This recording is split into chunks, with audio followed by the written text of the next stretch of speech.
Ladies and gentlemen, good morning. Warm welcome to DelfinGroup Investor Conference webinar about the initial public offering of shares details. Today we are hosted by Didzis Ādmīdiņš, Chairman of the Management Board, and Kristaps Bergmanis, Member of the Management Board. Webinar will begin with company's presentation, which will be followed by questions and answers session. You are kindly invited to participate by tapping your question in the questions box, which can be found in the settings panel zone. Without further ado, I would like to hand over to Didzis and Kristaps. Gentlemen, the floor is yours. Nasdaq, and we are already for the second time in this kind of presentation for our IPO. And so in this presentation, we are going to cover the most asked questions and also refer to the company and the IPO process itself. And here we would like to point out that our lead book runner and also arranger of the issue is LHV Bank. And also in this particular material, we will refer to research report prepared by LHV Bank, a separate department who runs researches on Baltic equities. And this is a common practice for the bank that there is a separate department who is covering this, and these kind of reports are usually issued to the institutional investors during the IPO process. So now I will give floor to Didzis, who will continue with the presentation. Yes, thank you, Kristaps. Thank you, Nasdaq, for this possibility. Yes, we have received a lot of questions, and we want to explain them and to our potential investors to better understand our story. So next slide, please. Yes, this is disclaimer, and presentation is main jointly with LHV Bank. And yes, about our company, we already present that, but very briefly for our new potential investors, very briefly about our company. So company is established in 2009, and in terms of revenues, we are second largest non-bank lender in Latvia. We are on consumer finance business, and on the other hand, on retail business of pre-owned goods. And our service is consumer loans, and all our consumer loan service is available to our wide branch network and also through online channels. Then there is pawn loans, and pawn loan is loan against collateral. In that market sector in Latvia, we are leading company, and we offer those loans via our branches. And if you ask how our branch look, it's like something between a bank branch and electronic shop, so it's nice to be in there. And then there is sale of pre-owned goods, and so we are buying and selling pre-owned goods. And then there is post loans or buy now pay later. And so altogether we have 93 branches. We have more than 40 branches in Riga, and we have more than 250 employees, and we had more than 400,000 registered customers. The main brands of our customers now is Banknote and Visa.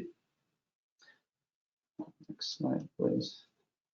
Yes, and about our main financials, and here you see EBITDA, revenue, and profit before tax. And I want to point out that every single full year since very beginning, we have been working with profit. And according to our targets, our plan is to achieve profit before tax next year 8.7 million euro, and 2024 12.9 million euro. And in this presentation, we will explain how we will achieve them.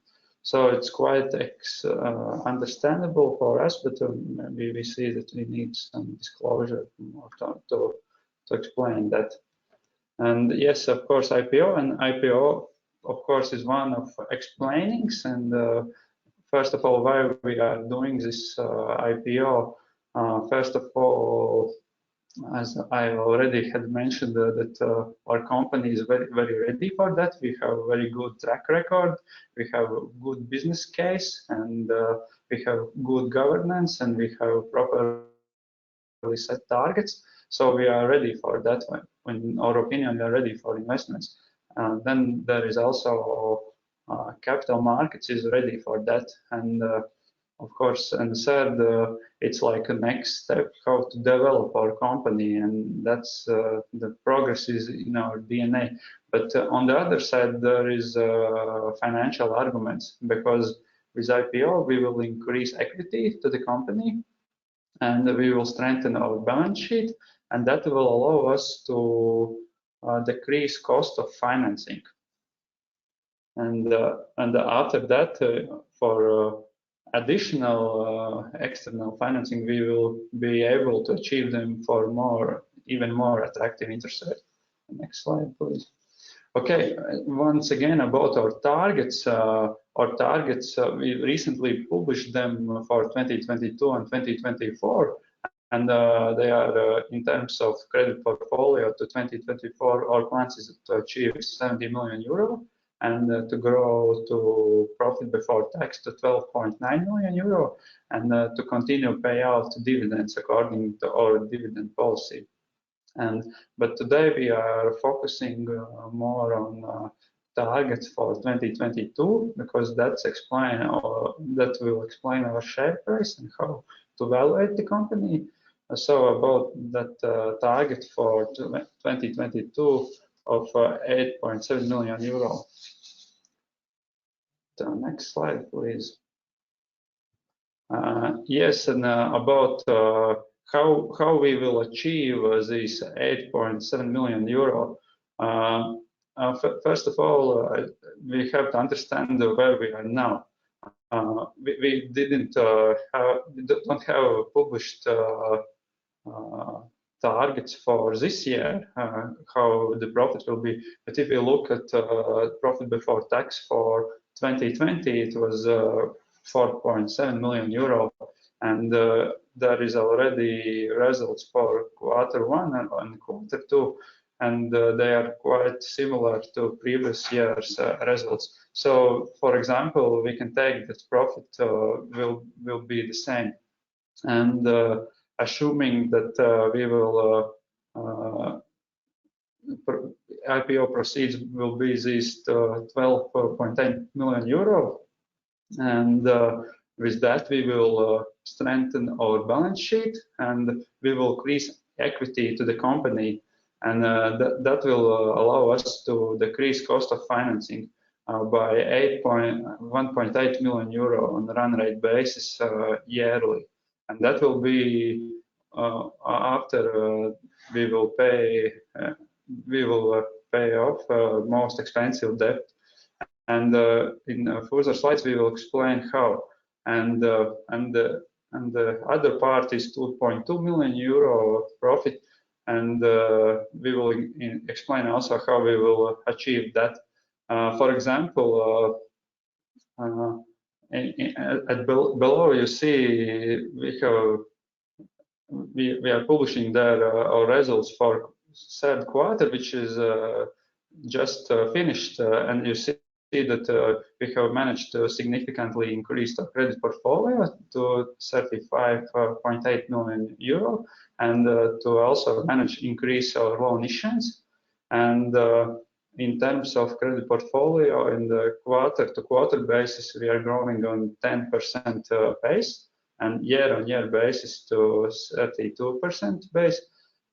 And that means that we are going according to our targets to achieve this target for 2022, and that explains how that we will also achieve this target for profitability.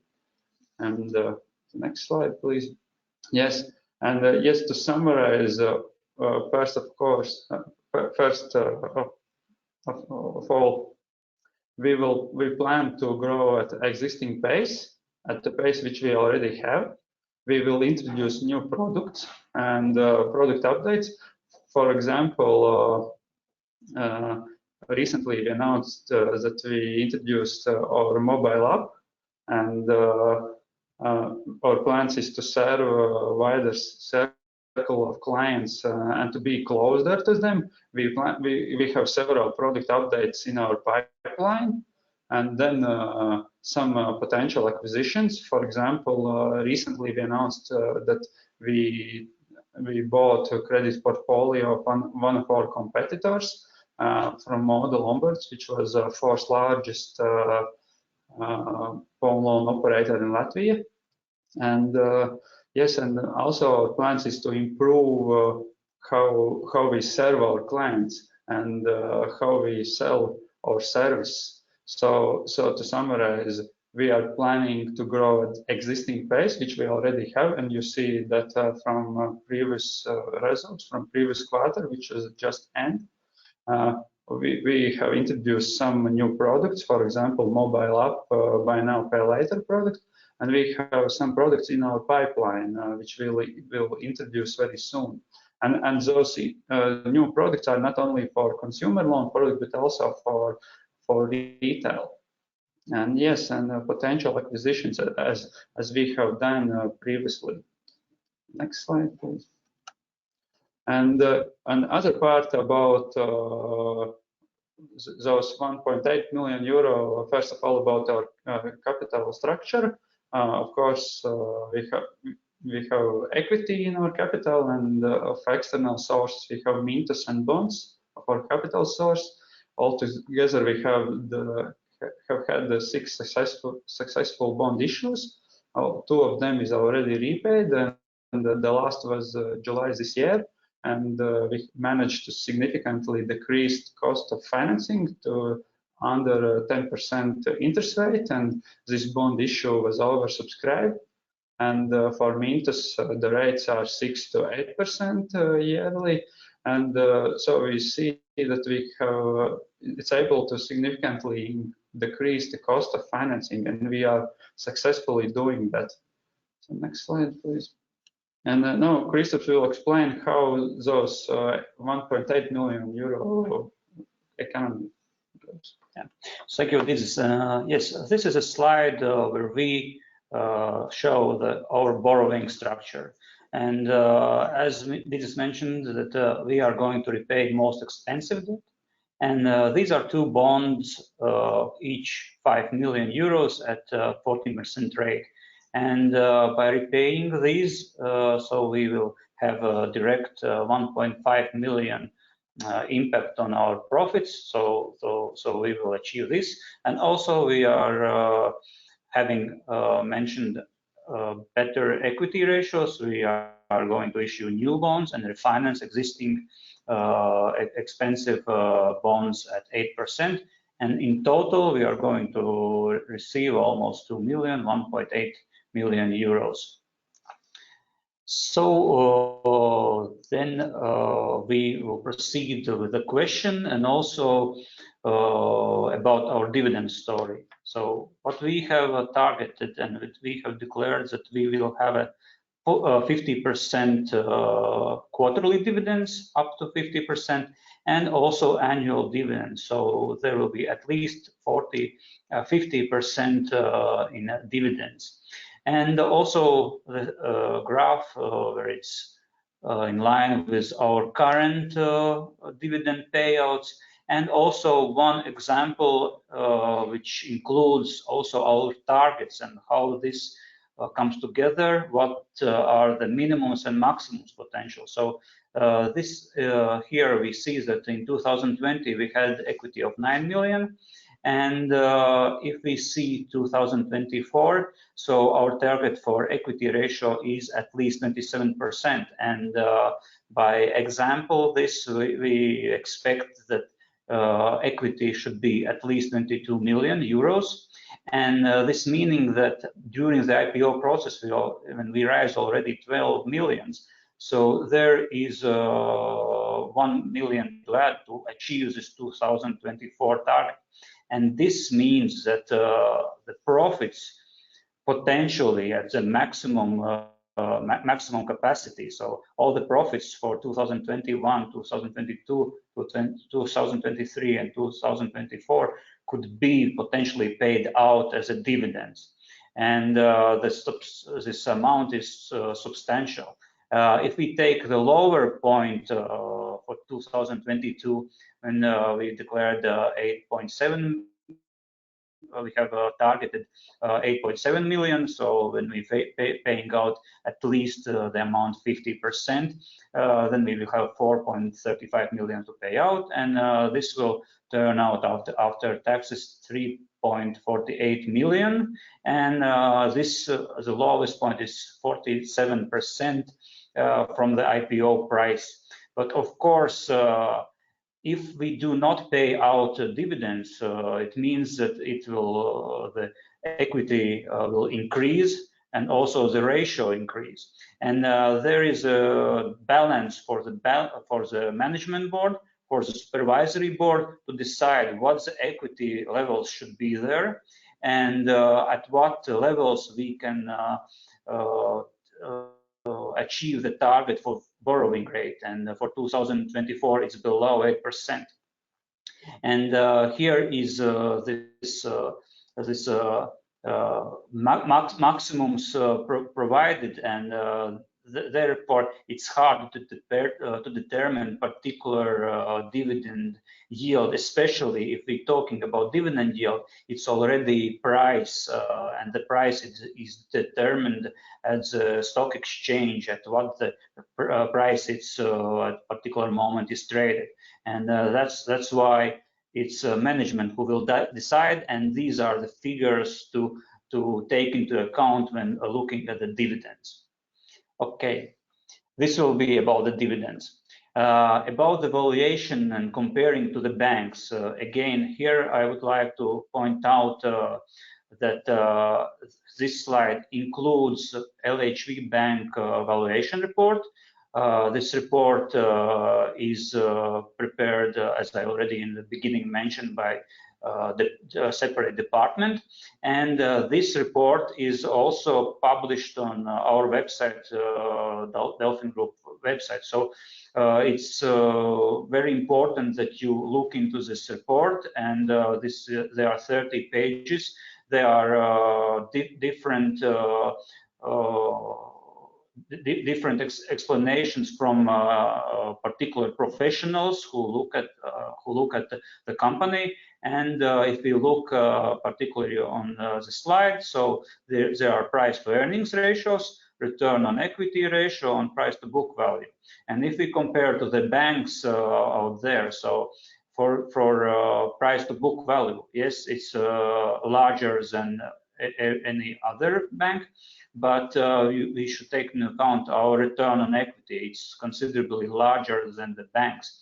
And also, if you look at the expected price earning ratio of 2022, take into account that we are going to pay out the least dividend of 50%. So the price earning ratio is 9.66, which is also good in comparing to the peers in bank terms.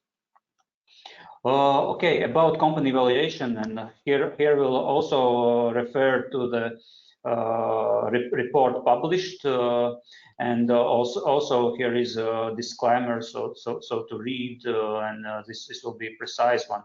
And for the valuation, we have set our IPO valuation is 60.8 million pre-money, and as we rise 12.8 million, so arithmetically it comes at a valuation of 73.56 million. And according to the LHV Bank this report, they have valued it at 80 to 90 million euros, and it's important to read also about their assumptions and their logic of thinking, how they arrive at this particular valuation. And yes, so IPO share offering at 8,309,000 395,000 new shares, saying that this means that none of the existing shareholders is going to exit during the IPO process. We have a lockup agreement for 12 months, and this states that all the money will be used for the company to achieve targets here mentioned.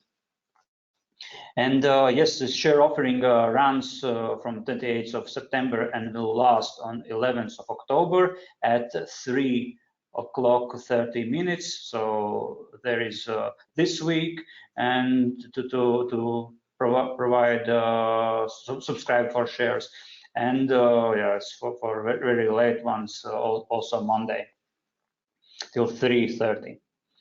I already mentioned, and by this I already I want to point out that there is no limit for maximum amount of shares to subscribe, and so any amount, and the minimum amount is €1.52, which is 1 share, and no maximum amount for subscription. There was a question also about the liquidity of Latvian stock exchange, and we are targeted to be listed on the main list, and this is a regulated market. And to add on this liquidity, of course, there is no barriers for any Baltic investor to invest in any shares which are listed on Baltic markets. So this is thanks to NASDAQ. They have made available for everybody, so there are no barriers or any problems to deal. In every broker, there is availability for those particular shares on equal basis.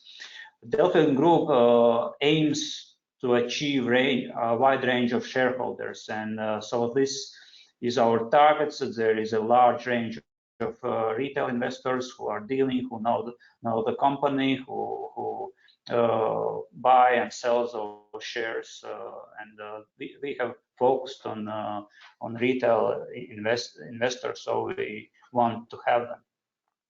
As well, for the liquidity, we have signed agreement for market making with LHV Bank, and so there are set targets by NASDAQ how this liquidity should be provided, and yes, there will be liquidity, and in reasonable amounts there will be possibility to buy shares and also to sell shares. And of course, here we also want to mention that there is increasing activity in securities market. So this brings attention. By our whole story, we have talked to many people, we have talked through the media, and of course this brings attention, and that's why we are here. So we believe in capital markets, that they will increase and they will grow, and this is Latvia. We strive to make capital markets better.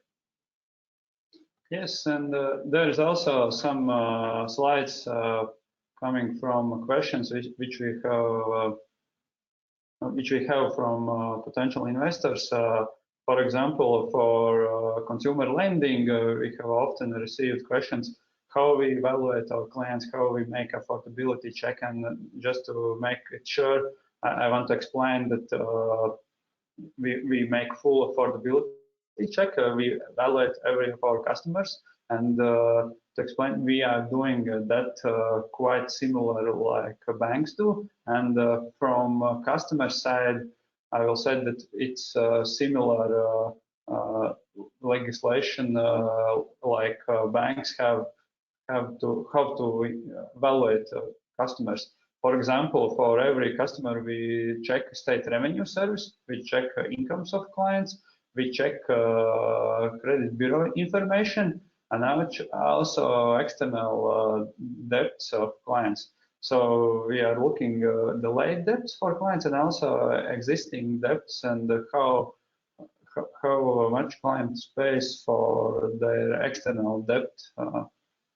And also we make our in-house credit scoring, and we are very good at that. We have managed to significantly decrease the delayed payments. And as you see in our NPL ratios, we have managed to decrease it significantly. So we are making full affordability check, and we do it in similar way like banks do, and we are fully compliant with all the legislation which have there in Latvian, and that's the strict regulation for that. So next slide. And about responsible pawn lending, we also have received a couple of questions about how we do that segment of business, and also here there is special procedures how we evaluate our clients, how we evaluate the item which is as a collateral, and sometimes we receive questions if there is some items which doesn't belong to client, which are giving it as collateral. Then I want to say that yes, we check every client. We have this database. We make full identification of those clients, and for collaterals, we also check every collateral. For example, we check state transport register for every bicycle which we take as a collateral. Also, we check email codes for tablets, and for other items, we check if this item belongs to client through our special procedures. And of course, if this item doesn't belong to client which are offering it as collateral, it's not very good idea to give it to pawn shop, because after that we will place that item in our branch, and everyone could see it, and also we will put it on our web shop. So we are not interested in that also.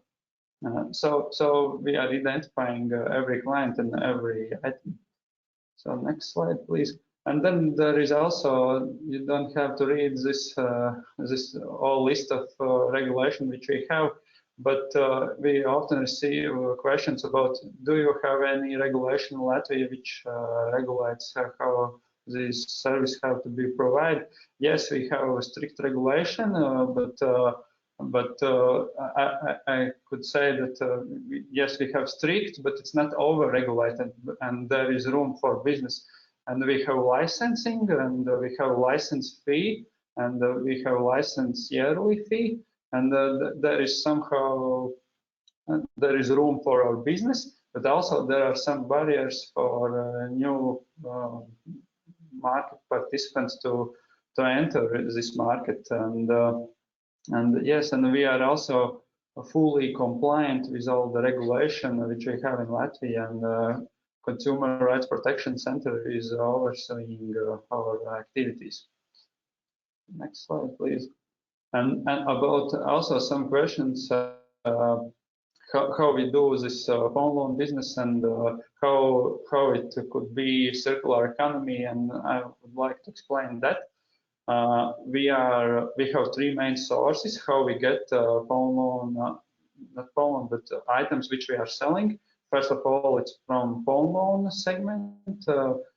We are selling the collaterals which are from pawn loans when clients didn't fulfill their obligations to pay back loan.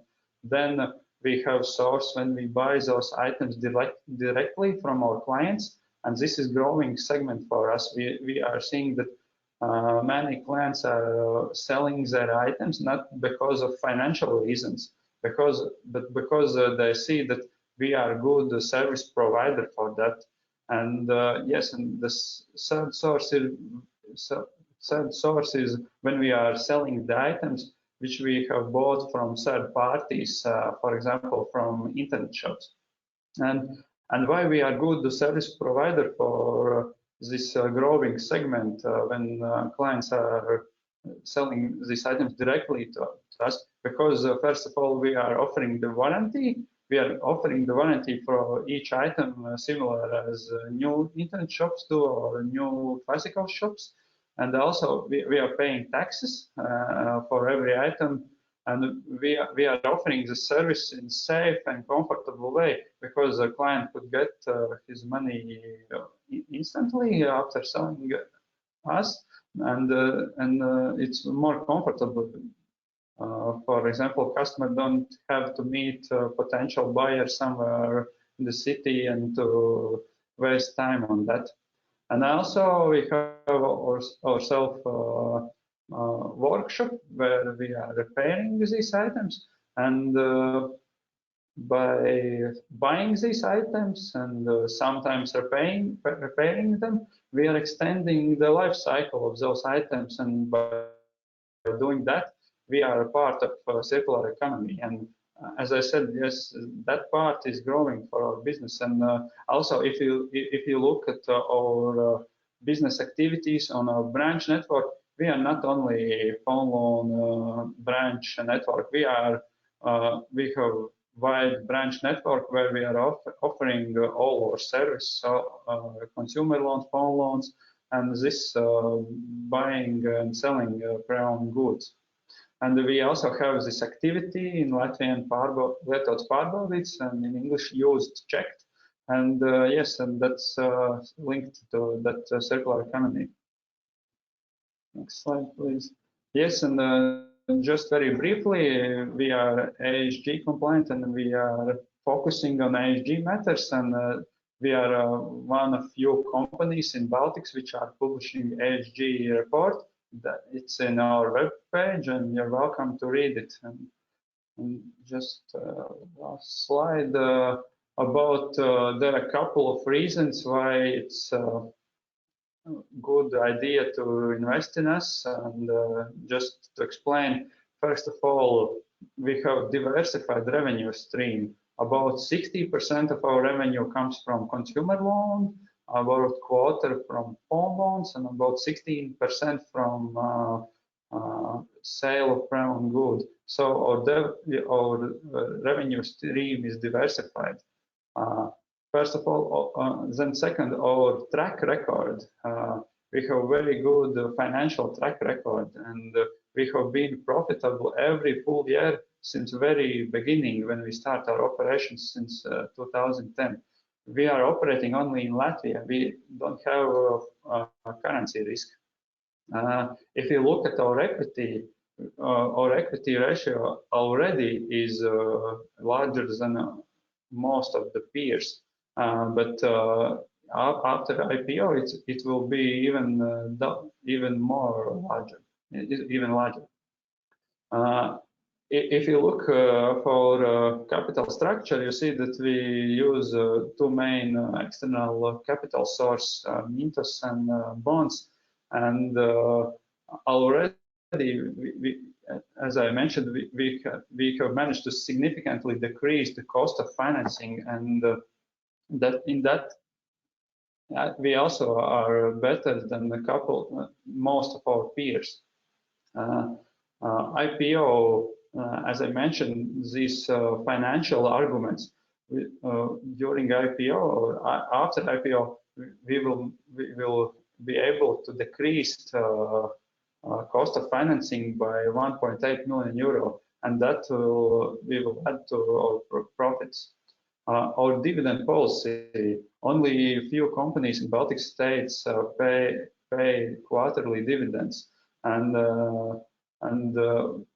as we state that we have published this dividend policy, and which states that we will pay out dividends every quarter up to 50% of previous quarter's profit, and that's every quarter, and additional annual dividends. And altogether, we will pay out in dividends more than 50% of our profits. As Kristaps mentioned, in our opinion, our shares are fairly priced. During IPO, none of existing shareholders plan to exit. We have this lockup agreement, and that's disclosed in our prospectus. About corporate governance, according to good corporate governance principles, majority of supervisory board is independent. 3 of 5 supervisory board members are independent ones, and that's also a good sign for our new investors. Yes, as I mentioned in the previous slide, we are one of few companies which publish full ASG report. We already are market leaders in pawn loan segment in Latvia, and also this market sector is increasing. We are still growing our market share despite we are also already leaders, and we are increasing our market share in also in consumer loan segment. At the moment, in pawn loan segment, our market share is at the end of 2020 is less than 40%, and I trust that at the moment it's already more than 40. And in consumer loan segment, our market share is about in 2018 it was less than 5%. At the end of 2020, it was already almost 10%, and our target is to achieve 17% of market share in consumer loan segment. Yes, as I explained about our both main service, we are responsible lenders, and we have special procedures for that. We are focusing on financial inclusion. We are how we offer our products. We have this wide branch network, and we make this inclusion via regional perspective, and also we have special service for elderly clients. Yes, and the main thing we have is ambitious to grow, and we will achieve our targets. And yes, and progress is something what is in our DNA, and we trust ourselves in our strength. So next slide, please. Yes, and now we can turn to questions. Didzis and Kristaps, thank you for the presentation. Let's proceed with the questions part. But before, a kind reminder to those who haven't yet submitted their questions that you can still do it in the section in the settings panel zone in the questions section. So the first question received: how it is planned to make currently achieved profit growth sustainable in the long term? Okay, so for the growth itself, we have those targets, and to grow most likely even beyond 2024, we will have to look to our closed markets, and this is how we are going to do. So for our current issue is to concentrate on our current market, and to polish our already really good products, and by this then we will have to make next steps, and this is how we're gonna have this long-term sustainability of our products.